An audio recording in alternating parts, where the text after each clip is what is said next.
సేమియాలలో కొంచెం నెయ్యి వేసి ఇలా కొంచెం రెడ్గా వచ్చేలా వరకు వేయించుకోవాలి.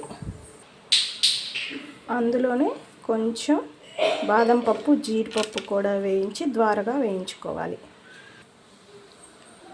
ఇలా రెడ్ కలర్లో వచ్చిన తర్వాత తీసి ఒక ప్లేట్లో వేసేసుకొని ఈ బౌల్లోనే 1/2 లీటర్ పాలు వరకు పోసి మరిగించుకోండి. చూడండి, ఇలా ప్లేట్లోకి తీసేసుకున్న తర్వాత ఈ పాలు మరుగుతూ ఉన్నాయి కదా, మరుగుతున్న పాలల్లో ఈ సేమియా వేసి కొంచెం సేపు ఉడికించుకోవాలి. చూడండి, నేను కొంచెం కొంచెంగా సేమియా మొత్తం వేసేస్తున్నాను.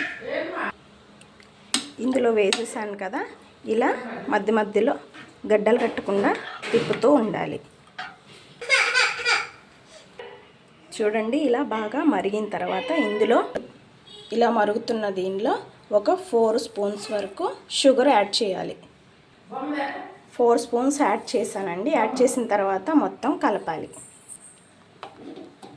చూడండి, కలుపుతూ ఉన్నాను. ఇది మొత్తం కరిగిపోయిన తర్వాత ఇలా మరుగుతున్న దీంట్లో కొంచెం ఇలాచీ యాడ్ చేయాలి. కొంచెం ఇలాచీ యాడ్ చేసి కలపాలి. చూడండి, ఇది బాగా కలిసిపోయింది, ఉడికింది. ఇందులో లాస్ట్గా ఈ టిప్పు చూసారా, ఇలానే సర్వ్ చేయకుండా ఇందులో కొంచెం సాల్ట్ వేసామనుకోండి, స్వీట్గా ఉంటుంది, మనకి తినడానికి కూడా బాగుంటుంది.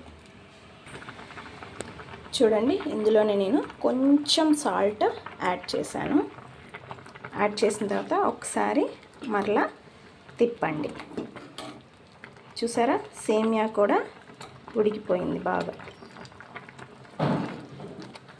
తెలుస్తుందా? ఇలా తింటే స్వీట్కి స్వీటుగా ఉంటుంది, నోటికి చాలా రుచిగా ఉంటుంది. సో అందరూ కూడా ఈ డిష్ని ప్రిపేర్ చేసుకొని ఎలా ఉందో చెప్పండి. ఇంతే అండి, సేమియా పాయసం రెడీ అయినట్టే. ఇంకా స్టవ్ ఆఫ్ చేసుకొని సర్వ్ చేసుకుందాం. చూసారా, డ్రై ఫ్రూట్స్ కూడా చక్కగా ఉడికినాయి. చూడండి, సేమియా కూడా మెత్తగా అయిపోయింది. Thank you.